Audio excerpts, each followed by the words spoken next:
So thanks for coming. My name is Massimo Referé. I will be running this session, which is called Running Containers on AWS, and we'll have Nikolas joining on stage later on to discuss what they're doing with the stuff that I'm going to talk about. This is a little bit about me. The reason that I have this slide is, other than giving you my history, is because I have contacts on this slide. So when you will see and you will get the slides, you will have my contacts, but you can see them over here. Before we start and we get into the weeds of the presentation, a couple of sort of announcements. This is a 200 level session, so we're not going to cover the very basic of Docker and container images. So we're going to assume that you know some of this stuff, so I don't get to spend a lot of time on this. The other thing is, being a 200 level session, it tends to be more broad than deep on any single technology. So we will touch a number of different services in the compute space, but we're not going very deep in any of them, okay? The second thing that I wanted to say is that given it's a level 200 session and it's very packed, I don't really have time to do demos of the different technologies, but what I wanted to do is I wanted to leave behind something that was more actionable for people to maybe test what we're doing. So throughout the presentation, I'm using this demo app that I have on GitHub, and you can see the address over here, where I'm going to show you how that app would deploy on some of those technologies, right? So it's not a demo, but hopefully it will give you some practical feeling about what happens when you deploy this application. This application is not like a microservice kind of thing. It's more a regular application with a front-end application layer, a back-end, and the Redis cache. Nothing big, but it will help, hopefully, try to understand the various options. You heard Matt Garman talking about the compute options this morning. I'm not going to spend too much time describing them here, but basically you have EC2 instances, containers, and serverless, or Lambda, if you will. Another way to look at these is through the lens of the layers that you would use in this case, right? So at the very bottom, there are instances that pretty much back everything that we do in the end. Then there is the container abstraction, and eventually there is the Lambda abstraction. I just want to point out that there are servers in serverless, as you can see on the slide, because they need those functions, they need to run on something. But that's pretty much what I wanted to call out. The other thing that is important as we go through the presentation is that you keep in mind this notion of, when we will focus on the container stuff, that you will keep in mind this notion of a Contra Plane and the data plane, right? We will come back with this notion, and it's very important so that we can position the services in the proper way as we go through the presentation. Basically, in the container space, the Contra Plane is what you talk to deploy containers. You tell the Contra Plane to deploy n number of containers shaped in a various way. And the data plane is where those containers are going to land. Think of the data plane as where the CPU and memory capacity is coming from, okay? Very important to keep in mind that one. So if you go a little bit deeper into this, and I took like the Node.js example just to being able to put on a slide that specific framework. This is what we're going to see throughout the presentation. We're not going to talk too much about EC2. We're not going to talk too much about Lambda, because this session is very much focused on containers. So we're going to spend the majority of the next 20, 25 minutes before Nikolas joins on stage talking about the containers services. As you can see here, and as Matt alluded to in the keynote this morning, there are really two main buckets that we usually talk about with customers when it comes to containers: ECS and EKS, okay? And this is what we're going to discuss going forward. A couple of things that I wanted to call out, because when we talk about this stuff to customers that are new to these technologies, they tend to come up and say, you know, how do I choose one abstraction versus the other, right? And what we usually talk about is there are a couple of vectors, right, for which a customer may choose one abstraction versus any other. The first one is speed. So think about your, you have an application, you have deployed your application, and this is the demand that users are posing on that application over time. Speed is, if you think about the reaction time that the platform has to this variance of workloads in your account, you can think of EC2 as being this reacting, right? So you can think of EC2 maybe in an autoscaling group reacting like this. You can think of a container type of deployment reacting like this, specifically when we talk about Fargate that we're going to touch very briefly upon. And if you think about Lambda, Lambda is really the technology that allows you to actually size your infrastructure for the actual demand that you're having in that point in time. So as I pointed out here, all lines are made up, right? But this is happening on a daily basis. This is a chart of a customer that I've been working with that was experiencing exactly that problem. So if you think about this slide and the irony here is that this was a containerized customer. So that workload is basically running inside containers, ECS containers, namely, on an EC2 data plane. So what happens here is that users would pose high demand on the platform, on the application at a given point in time, and the autoscaling group will react to that. But as you can see in this slide, there is a lag between how fast the autoscaling group is reacting and how fast the autoscaling group is removing instances, right? So basically, you can see here a potential disservice and waste of money. The second vectors for which customers choose a technology versus the other is, and this is probably the most important, is who is responsible for managing what, right? So there is this notion of different abstraction layers tend to have different responsibility models. So if we go back to the slide that I showed you before, depending on how much you want to take and keep doing, or depending on how much you want AWS to be doing, you may choose a technology versus the other. As you can see from the very left-hand side, EC2, you're basically opting in for doing everything from the hypervisor and above it. The hypervisor, we manage it. Lambda is exactly the opposite. You just take your code and you throw it onto the platform, and it will just work without you having to worry about that. So let's get into this. As I said, I'm not going to talk too much about EC2. I expect most of you to know how an EC2 deployment would look like. So I'm not going to spend too much time on this. You're responsible for pretty much everything from the operating system to the framework to obviously the code that you are deploying.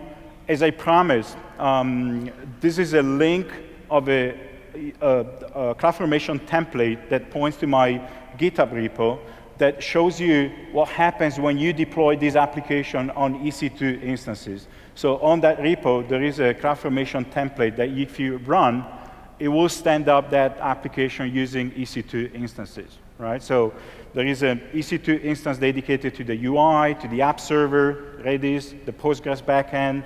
Obviously, this application is not deployed based on well-architected best practices, because you would need a couple of EC2 instances for every layer and so forth, which also points out how inefficient this may become over time, right? Particularly if your application is not so heavy loaded. Let's get more into the container space now. So what I'm going to try to do now is I'm going to describe that slide that we saw at the beginning based on that notion of the Contra Plane and the data plane for both the EKS and the ECS technologies. So let's start with EKS. When you start with EKS, the first thing that you need to do is, obviously, you need to containerize your application. As I said, I'm not going to cover the very basic, but basically the Docker file is the tool that allows you to basically take that application, stuff it with a Linux distribution and the framework of choice, so that you have the Docker container image that you can then push, for example, to either GitHub or ECR, which is our container registry. Then what happens is that this is basically the setup that I was describing at the beginning. As I said, it is very important that we take into account this notion of the Contra Plane and the data plane.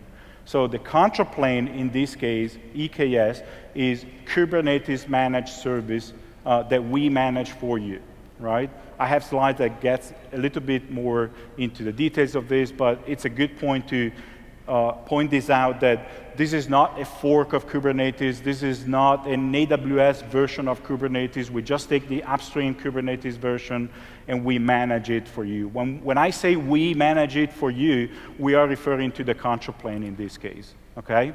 What's left out for the moment is the data plane. The data plane, as of today, can only be EC2, and those worker nodes are on the customer to manage. We provide a CloudFormation template. We also provide additional tools that I will touch upon in a second to stand up both the Contra Plane and the data plane. But basically, the data plane will appear in your account as EC2 instances that you own and manage, okay? This is pretty much what I was discussing. Once you have your container image, you are 100 lines of YAML deployment file far from deploying your application. And the other thing that I want to point out is that Fargate is not supported yet with as a data plane for EKS. So park for a moment Fargate. We will discuss Fargate in a second. But keep in mind that Fargate is not yet supported as a data plane option for EKS or Kubernetes. I have seen a lot of misleading articles on the internet in terms of how people tend to think about Fargate and Kubernetes and EKS and ECS. I tend to see people thinking about Fargate versus Kubernetes. I mean, this is not the case. Fargate for us is a serverless compute option for containers that, as of today, works with ECS, but we want it to work with EKS and Kubernetes in general as well. So that's how you need to think about Fargate, but we will cover Fargate in a second. Some of this stuff I have already discussed. EKS is upstream Kubernetes. We do have an opinionated deployment that we do for EKS. Namely, we deploy it with the authentication integrated with IAM, okay? And I believe Nikolas will touch on this and the value for SuperAwesome with this. It also uses the VPC CNI plugin, right? So basically what happens is that pods that gets instantiated on the EC2 data plane in an EKS cluster will surface as first-class citizen inside your VPC. So a pod will have a VPC IP address rather than doing the bridging thing. As I said, AWS managed the Contra Plane, and the customer, as of today, needs to manage the worker. I want to mention spot instances because I usually, obviously, spot instances are supported with EKS and actually suggested. I usually joke with customers that customers come for the managed Contra Plane, but then they stay for the spot instances and the saving that they can make with it. I truly believe that we keep talking about the value of cloud provider as a way to hand off to the cloud provider the management of the Contra Plane and the cluster and the undifferentiated heavy lifting. We don't talk too much about the benefits of running in the cloud, specifically for spot instances, for example. And a real example, other than my joke here, is Skyscanner, a very good customer of ours that said that they are saving up to 74% by using spot instances versus standard EC2 instances. The other thing that comes up very often when I talk to customers, because Kubernetes is a very super broad ecosystem, I'm not sure if you have had the chance to see the CMCN landscape slide, but it's gigantic for good and bad. So one thing that comes up very often when we talk to customers is, can I run things like the dashboard? Can I run Istio? Can I run Calico? Can I run FluentD, Kubeflow, Prometheus, Grafana, you name them, right? And I'm just picking like 0.2% of that landscape that I was referring to. So the short answer is, yes, you can run all of those things, pretty much because EKS is Kubernetes upstream, right? So there is no magic. There is nothing that we do weird that wouldn't allow these tools to be installed on an EKS cluster. As a matter of fact, I created this tool, joking a little bit with the words, called Extender, where I just took some of the scripts and not best practices, because I typically call out that this is not, the script here is not for production type of deployment, but as a toy that you can use to play around and see how all of those tools would be added to an EKS cluster. You can check it out and see how it works. The second thing that I wanted to call out on this slide is that we do have a public-facing roadmap website or GitHub repo for containers. So this is kind of a first for AWS, where we are collaborating in the open with customers and users about what we're thinking about in terms of the evolution of the containers-related services that we are releasing. And one of those discussions is about, what do you want us to take on in terms of managing for you, right? So we said that EKS is kind of a bare-bone Kubernetes managed service that only runs Kubernetes, but out of that CNCF gigantic landscape, what would you like us to take on that is undifferentiated heavy lifting for you? So we're kind of thinking about what we can do in that space as well. This is just a screenshot of that extender tool that I just mentioned.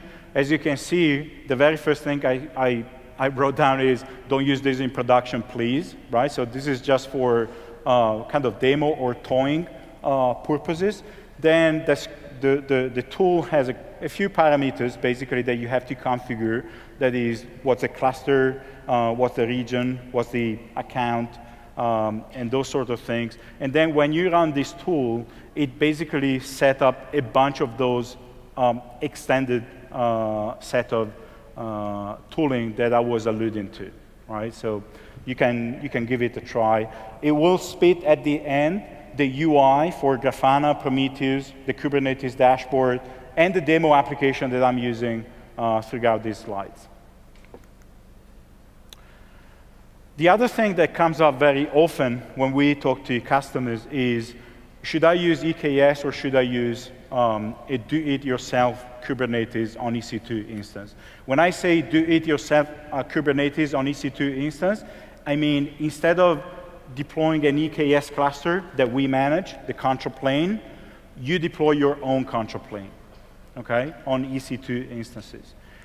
So there are a few tools that do this for you. COPS is one of the most famous, a great tool. And there are a few reasons for which customers may want to still use COPS or other tools like that. So the first one is, lots of customers are, yeah, we understand the benefits of EKS and we want to use it, but we're not quite ready because we have operationalized pretty much everything with one of these tools. So they are maybe on a journey to move to EKS. There are other things and other reasons for which these customers may want to keep using that tool. In EKS, we disable alpha features. So if you want to play or use alpha features, Kubernetes alpha features, you can't use EKS. We disable those APIs, okay? Some customers need to pass parameters, startup parameters to the Kubernetes API server, maybe for entry admission controllers that you need to start when you start the API server. or to use a different authentication mechanism other than EM, which is what we use today. There is no way today for a user to pass these parameters. So if you need to use some of these parameters to customize how the API server starts, you can't use EKS. And the last two things are very tied together. So the first one is, if it will take for us a few weeks before we are able to release a version of a Kubernetes managed service after it's been released in the community. So if you want to run a Kubernetes release that has been baked like last night, you have to deploy it yourself. Similarly, and obviously we do this because we don't want you to be the testers, right? There is a lot of work that we need to do to validate that release and to then make it available as an option for customers to use. The last one is tied to this one, but it's exactly the opposite, which is, as you may know, the Kubernetes community is committed to fix bugs and even security bugs and maintaining the last 3 minor releases of Kubernetes, okay? So basically what happens is if you are running a Kubernetes release that is N being the last one available, -4, you're unsupported, okay? So if you, for whatever reason, you need to run a very old release of Kubernetes, you can't use EKS because we will enforce over time this policy of not being able to use older version of Kubernetes as an EKS implementation. So let's move a little bit into the in-practice session. So this is where I'm using a couple of slides just to give you a hint. My demo application and try to set this up on an EKS cluster in this case. The link that you see at the bottom here is the Docker file for the UI. So the UI, as I alluded to at the beginning, is an Angular application that runs on an NGINX server that is serving that Angular application.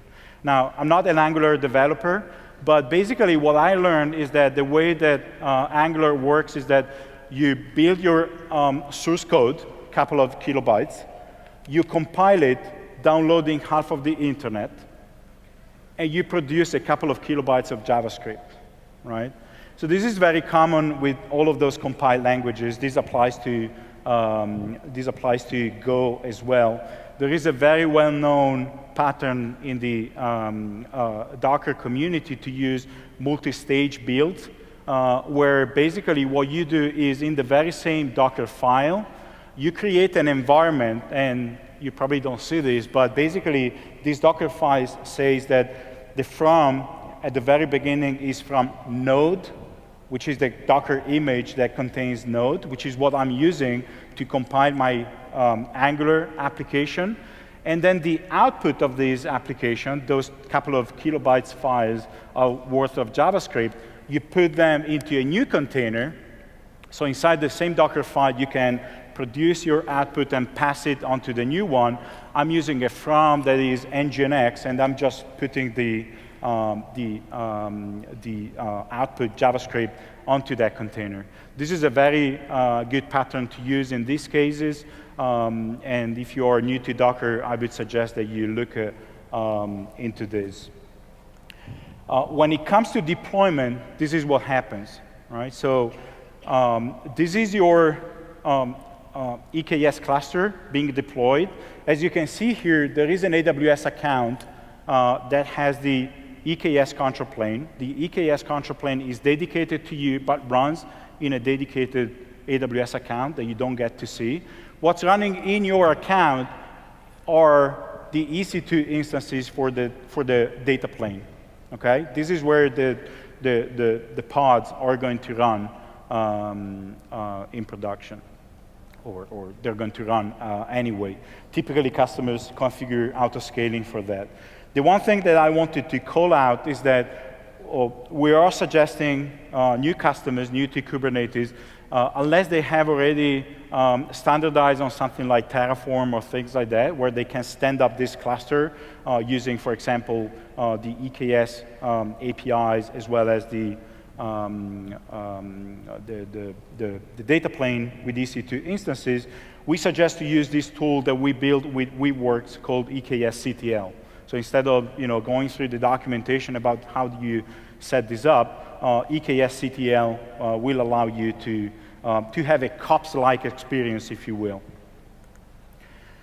And this is what happens next. If you run this, if you kubectl apply this YAML file that I have on the GitHub, this is what happens. So basically, the images are hosted on Docker Hub because I put the Docker container instance images on Docker Hub.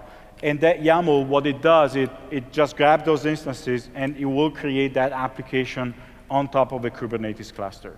Okay? It will provision, as part of the cloud integration, the AWS cloud integration, it will provision an elastic load balancer, which is your endpoint to access the UI of that demo application.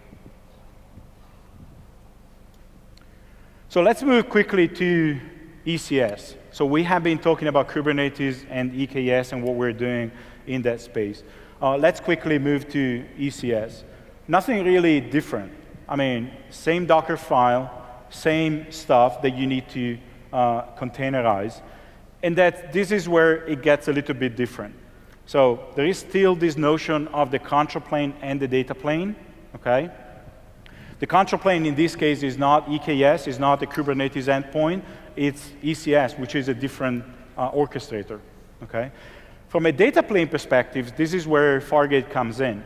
So from a data plane perspective, which is the place where you're actually instantiating your task, because tasks are ECS pods, if you will, you have the option of choosing EC2 or Fargate. Yeah, so this is pretty much what I've discussed so far. As I said, ECS is AWS native container orchestrator. It supports both data planes, EC2 and Fargate. We will get to Fargate in a moment. What characterizes ECS is that, as Matt was alluding to, it's very tightly integrated into everything that we're doing across the AWS platform. You can read some of those things in the slide. What I want to call out is workload tagging, right? One of the very common requests that we get for customers is, I want to run a container orchestrator, I'm not opinionated, and I want to host different users, or even different customers of mine, right? And I want to repartition the cost of that cluster to different customers or users. This is where tagging comes very handy, because you can tag those tasks and charge back those users or external customers based on the tagging, which is fully integrated into the platform. So we kept talking about Fargate, but before we explain how Fargate can be used and what Fargate is, I wanted to show you how the EC2 data plane works. So imagine that you are deploying an an ECS task, okay, which maps to a container, Nginx or whatever, right? What you would do, and it is important that you notice the graphic here where you have an AWS account, which is basically everything that it doesn't run in your account, which is on the right-hand side. On the right-hand side, you have your VPC, and in this case, you have EC2 instances backing that ECS cluster, okay, as a data plane. So what happens here is that when you say, ECS, can you launch this task? Can you run this task with an EC2 launch type? What happens is that that EC2 instance, in coordination with ECS, will go out to a registry, ECR, Docker Hub, whatever, and it will instantiate that task for you.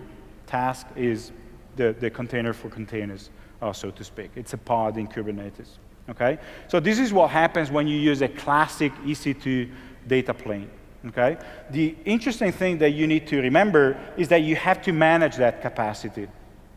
Okay? You have to manage that capacity, typically using auto-scaling groups. With Fargate, we change this model.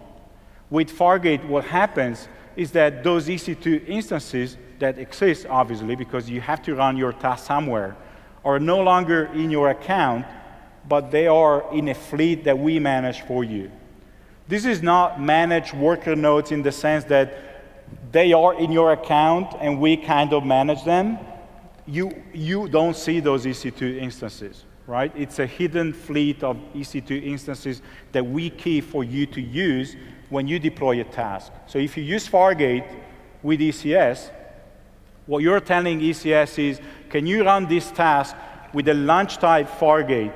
And what ECS does is, instead of searching for an available EC2 instance in your account, it will take an EC2 instance from the Fargate pool, and it will instantiate that task for you. The task will surface in your VPC, so from a networking perspective, nothing really changes. What changes is the fact that you don't have to manage that capacity anymore. I've seen a very interesting article that describe this process as clusterless ECS, or clusterless containers. So basically, if you look at these in practice, I'll show you that slide in a second, but the other thing that I wanted to point out is that each Fargate task has its own isolation in terms of each task runs on a dedicated EC2 instance. So you're not sharing a given EC2 instance with many tasks, or more than one task for that matter. If you look at these from a migration perspective, the other thing that I usually talk about with customers is how easy it is to move from one orchestrator to another. What I usually say is that once you have containerized your application, it's a matter of writing, a different YAML file to instantiate that on ECS or Kubernetes or EKS. Right? So fairly easy to move back and forth from one another. If you look at this in practice, this is the scenario where I'm using ECS and I'm deploying to a data plane that is similar to the EKS data plane, which is basically in your account. With this YAML file, you can deploy this very similarly to how you would deploy on EKS. What's interesting is when you use the Fargate data plane, what changes is the stuff at the bottom. As you can see, your account, from a resource perspective, pretty much gives, get out of the way. You're deploying tasks on an infrastructure that is not your infrastructure. It is a managed infrastructure. The result of this is that you're actually paying only for the task that you're deploying. You're not paying for the EC2 instance that you need to manage. To make this even more clear, this YAML file that you see here is basically a single YAML file that allows you to deploy that demo application both in a Fargate and EC2 mode. So if you run this CloudFormation template, you have an option at the bottom that says, what's the launch type that you want to use, EC2 or Fargate? And depending on what you choose, it will deploy in your account, in an EC2 data plane in your account, wow, or in our Fargate fleet. Don't do your thing. There are some considerations in terms of the difference between the two. Obviously, the main one is that we manage the Fargate fleet, and you have to manage the EC2 fleet. There are other considerations that we don't have too much time to get into in terms of the type of storage, the networking mode, the daemons, and so forth. Daemons and SSH are the two things that comes up very often. When you own your infrastructure, you can SSH into your EC2 host. With Fargate, you cannot SSH into those hosts, right? So observability needs to be taken into account. I'm not going to touch on the Lambda serverless option. I just want to leave you once again with a YAML file that you can go home and test later today, where what I've done is basically I took my application and sort of refactored it to being able to deploy it on a serverless scenarios, like using S3, API Gateway, Lambda, and DynamoDB. So it's the very same application. If you connect to the UI, it's the very same thing, same functionalities, but the backend changes from EC2, EKS, ECS, and serverless. With that said, sorry if I've been rushing a little bit, I want to invite Nikolas on stage for letting you know how SuperAwesome is using some of these technologies. Thank you. Thanks, Massimo.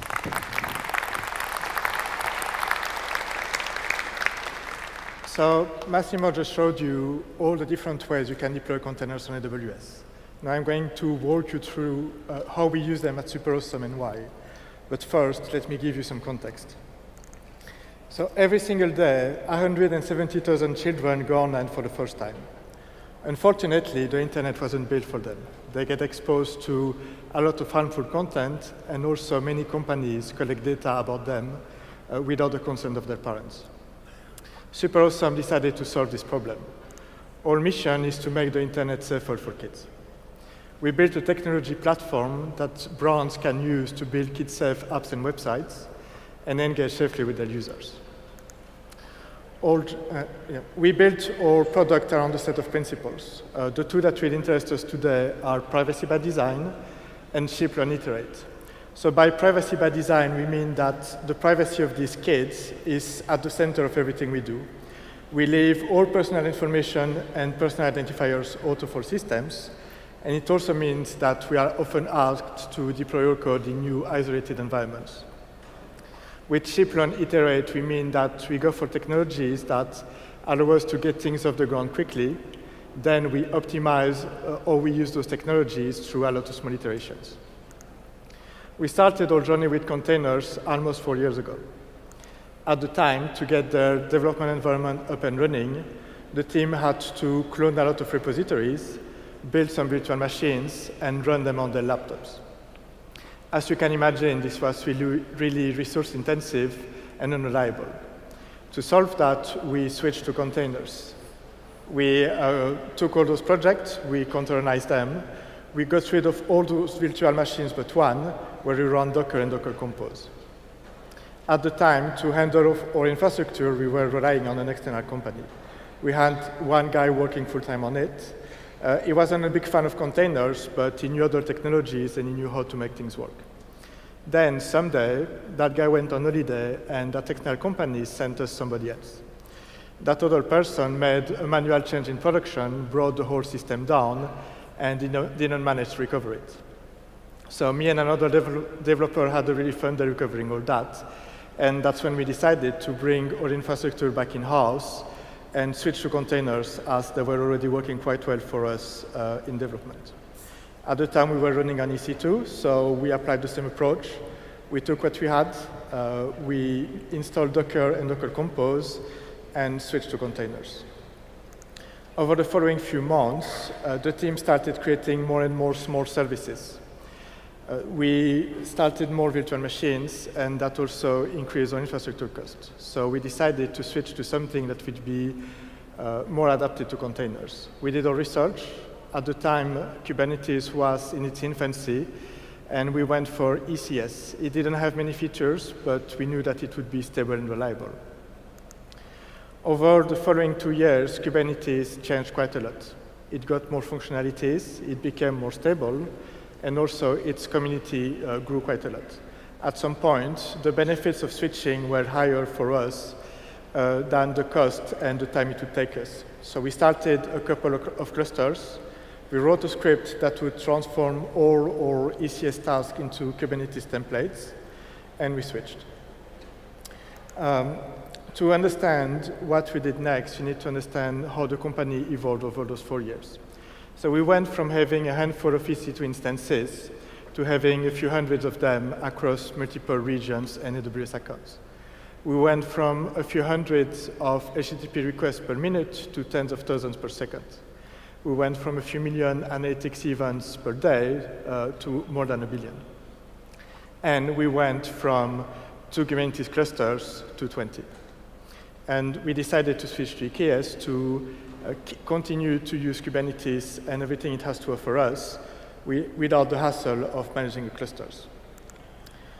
So if you want to run Kubernetes, you will need to run the masters, so that's a control plane that Massimo was talking about, and the nodes, the data plane. If you want to run it in a highly available way, you will want to run at least 3 masters in different availability zones. On them, you will need to run quite a few things, for example, etcd. It's a quite reliable key-value store that is used by Kubernetes to store its data. You will need to set it up, secure it, back it up, and think about disaster recovery. As your cluster grows, you would need to think about what you want to do with those masters. Do you want to scale them up, so give them more CPU and memory, or do you want to scale them out and start more of them? So those are extremely interesting engineering challenges, but they do not bring us closer to our goal. Every single hour that we spend working on that is an hour that we do not spend making the internet safer for kids. So we decided to stop doing it ourselves, and we switched to EKS. So that was for the masters. For the nodes, we decided to still manage them ourselves. One of the reasons is that we want to run extra security services on all of them, and it's also to take advantage of spot instances. Today, 90 to 95% of all production workloads run on spot instances on Kubernetes. As you might already know, you can lose spot instances on very short notice. To mitigate for that, we applied the correct anti-affinity rules. We also set up health check and failovers at different levels. So before EKS, we were already using quite a few AWS services. And whenever possible, we would configure them using Terraform. Luckily for us, EKS also has Terraform Integration. So it was quite easy for us to add it to our existing automation. So I can't talk about containers without mentioning security and networking. So in terms of security, if you use some AWS services, you will need to go through AEM to authenticate, and then AWS is going to check if you have access to what you try to access. On Kubernetes, you will have something similar. You will need to authenticate with a cluster, and then Kubernetes is going to use role-based access control to check if you can actually perform some actions. With 20 clusters and a big team, those things became really complicated to manage because we ended up with a lot of kube configs. With EKS, you can delegate most of that to AEM. So you can authenticate through AEM to your Kubernetes clusters and not have to worry about it. In terms of networking, if you run containers, you will have something like this. You will have a VPC with a few subnets. You will have some EC2 instances on which you will run containers. Your instances will get their IPs from one other space and the containers from another. In our case, we run clusters in different regions, and we build some VPCs, and we want to communicate between pods across those different networks. With the AWS CNI, pods get treated as first-class citizens on the network, and they get their own IP address at the same level as instances. This allows us, with the right configuration, to have pod-to-pod communication between those different networks. One last thing to mention is load balancing. So if you run containers, you will have something like this. You will have your containers running on your EC2 instances. Then you would put some kind of reverse proxy in front of them. In the Kubernetes world, it's also referred to as an ingress controller. And then if, like us, you have a really dynamic environment, you will add some kind of load balancer. And your traffic will flow like this.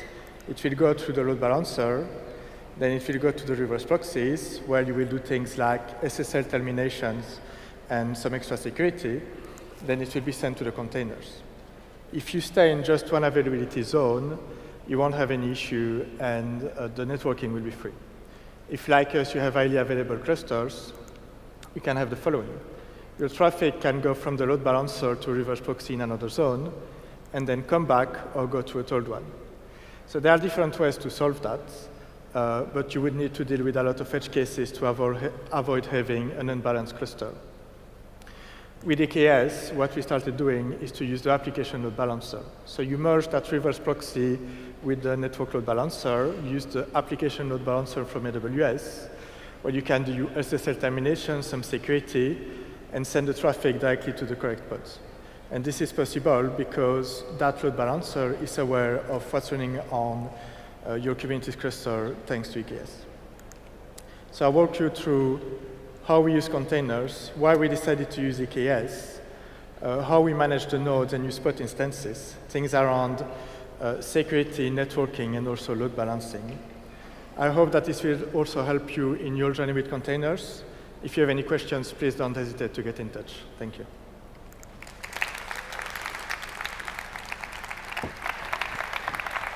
Thank you, Nikolas. I appreciate I'm standing between you and lunch, so this is going to be very quick. Just a few remarks and conclusion. We want to be kind of the place where you want to run containers on AWS.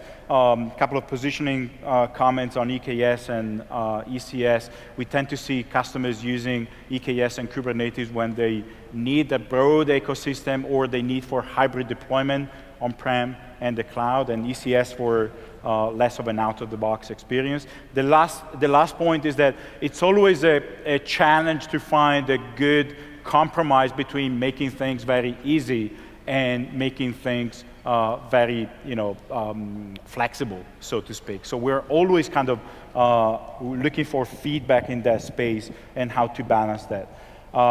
Links of the stuff that I've been talking about. So when you get these slides, you will see these links, and you can use some of this stuff. Last thing, please complete the session survey. You can only do this from the app, from the mobile app. At the end of the session, please do this. I was trying to find a joke on why you should give us a 5, but I couldn't think of any. But joking aside, it's very important to get that feedback. And with that said, thank you very much for coming.